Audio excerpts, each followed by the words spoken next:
If you're looking for something that is quite similar to ANTEC FLUX, but you're short on a budget and you want to go in a different direction, maybe a smaller footprint or anything similar to that for pre-installed fans, well, I have a solution for you. This is ANTEC AX85. This is the ARGB version because it comes with 4 pre-installed fans, and these are connected directly with SATA cable directly to a power supply for the power of the RGB and for RPMs. You can control it either with 3-pin 5 volts addressable RGB header or with the button on top, because you connect the reset button directly to that so-called controller, and they aren't loud. The only thing that you can hear here is basically maybe the pump, and that's it. But regardless of that, this is a cool solution if you want to go with the ANTEC FLUX, but you just like the visuals and you can't go into that, all those segments.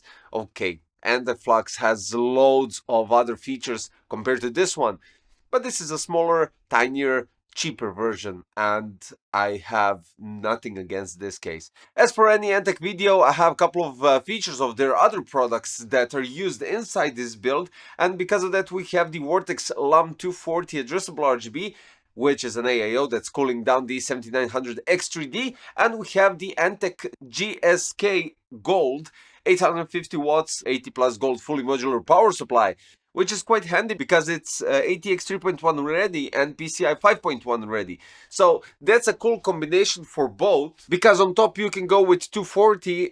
Eventually, maybe on front you could go with 360, but we'll get to that part later on. And this power supply isn't too long, so it doesn't take up too much space. And as you can see, I'm using quite long extensions here, and I still have enough space for 3.5-inch hard drive here at the bottom of the power supply shroud, yet the cables are somewhere here. And you have two 2.5-inch SSDs here behind the motherboard with nice caddies, and right next to the right one, you can reroute the EPS cables quite nicely and hide it away, which is quite cool. Talking about cable management and everything all together, you have a decent amount of space at the back, and you have those openings for zip ties, so you can regroup the cables and reorganize it quite nicely, I do have to say. So if you're not going with extensions, you can do outstanding cable management, even better than I did here at the back, because I do have loads of cables right here. Now, since I'm mentioning the power supply shroud, what we have right here is possibility to mount 2 fans here on top for additional intake for the GPU. Now, regarding that, one of those intakes is basically almost completely blocked by the power supply, and this gives you 10% of this fan right here. But you have full access of this one if you organize your cables properly and you don't have any blockage from the cables. That's it. But still a good possibility to grab that additional air inside the GPU. As I stated, 3 120 on the front, 120 at the back. They're already pre-connected, so you don't have to worry about anything. The only thing that you have to do is connect the SATA power cable from the power supply to their jack, and then you have to connect the 3-pin 5 volts adjustable RGB header. That's it. Now, since we're talking about this case, there is one thing that is really bothering me. It's not, I would say, a flaw. It is a flaw, but it isn't a mistake that will ruin the functionality of this case, right? It's the opening for the 24-pin cable. Now, this build, in general, when you take a look at it, really looks outstanding, clean. You could do really wonders with it. But I really like having the 24-pin cable going flat, straight at the back. And in this scenario, you don't have that option because you have 3 openings on the side. One is above the 24-pin connector, one is below the 24-pin connector, and the third one is somewhere here at the bottom, which for all of those, I honestly don't mind. But having one 24-pin opening that is directly at 24-pin cable, that would be outstanding. And in general, it's not just ANTEC, it's many other brands that do the same thing, but that is what it is. So yeah. Why did I mention ANTEC FLUX? Well, the front panel really does resemble to the ANTEC FLUX, and this is why I mentioned that, is specifically because it looks cool. It really does look nice, and I'm digging the mesh shape and everything, how it's designed.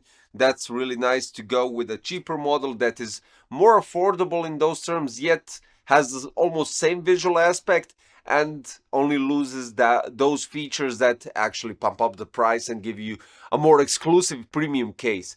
Now let's jump quickly to the I/O ports at the top. The one thing that is missing is a Type-C connection, but we have two USB 3.0, we have 3.5mm jack for pole for microphone and for your headset, and then you have that LED button, which can also be switched to reset button if you have a motherboard that supports addressable RGB headers, and you have power on button with two indication lights, one for hard drive and one for power. Now for the compatibility, we have support for ATX, micro ATX and mini ATX motherboards. CPU holder height is up to 160mm and maximum GPU length with front fans is 340mm, without the front fan is 370. And you can place a 360 in front, but we'll get to that part. Now, for the hard drives and SSD, you can go with 2+2, so 2 hard drives and 2 SSDs, 3.5 and 2.5 inch, or 4 2.5 inch SSDs. Power supply maximum length is 200mm with hard drive, including the cables, or 370mm without the hard drive cage. The full dimensions of the case are 393, 205, 485mm, and for the fan support, on front you can go with 3120 or 2140, top 2120 or 2140, power supply shroud 2120, rear 1120. For the radiator support, on the front you can go with 120, 140, 240, 280, 360, on top 120 or 240, and at the rear 120. Logical, right? So basically, the case has everything that a standard MIDI tower chassis can have. The material quality is okay, I can't complain, and the final finish is also great. I mean, ANTEC is maybe one of the brands that everything I receive is intact, no shipping damages, no nothing, it's just perfect all the time, and there is no manufacturing flaw. So that's one more thing, because if you go with some budget cases, and I did encounter those, some are produced in Croatia or are OEMs or something similar to that, they tend to have some flaws, and this one doesn't. Well, basically it's ANTEC, so we know what they've been doing lately, so I don't think they will do such a stupid mistake for having some certain flaws or damages on the case. Now, benchmark side, the 64 Extreme Edition, as already stated, the AMD Ryzen 9 7900X3D, paired up with the MSI RTX 4080 Super Gaming X Slim. We have 88 degrees on the CPU, and clock speed is 4750 MHz, with a GPU at 68. Now, the CPU temperature is normal, and the clock speed, when we take into consideration that we're having a 240 radiator here, I think that's still quite solid, but you'll be shocked when we go to Cinebench.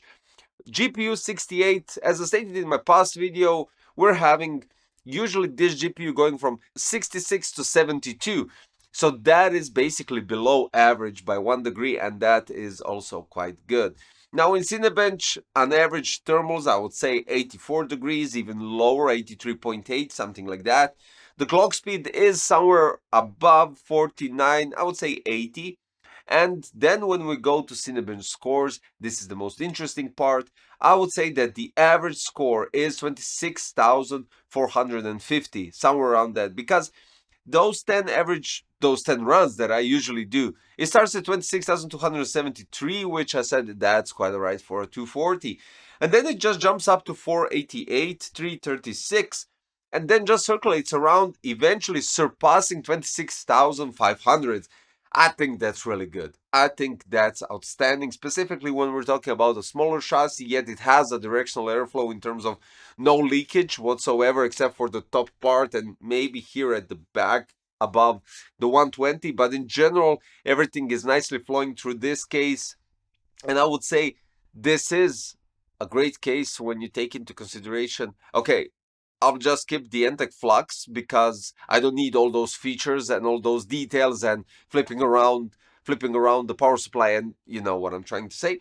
But in general, this case gives you a possibility to go with long graphic cards, 360 or 240 radiator, even 280 on front, it really doesn't matter. 4 pre-installed fans, you could go up to 8 fans, which is also good. Quite solid space at the back for cable management, with the possibility to tie them up with zip ties, which is also quite solid. And I would say PC Crazy approved badge, because when you take into consideration the price and all the normal features that it has, I think that's quite a solid buy. without a doubt. So if you're interested in ANTEC AX85 addressable RGB case, you have the link in the description, as well as for the Vortex LUM 240 addressable RGB and the GSK 850 80 plus gold modular power supply. That's all for today, guys. If this gave you an idea, or you have something to comment about this build case or any of the products in the video, don't forget to leave a comment and start a conversation. Until then, also don't forget to click the like, subscribe, and notification for future content. Thanks for watching. See you very soon, guys. Bye bye.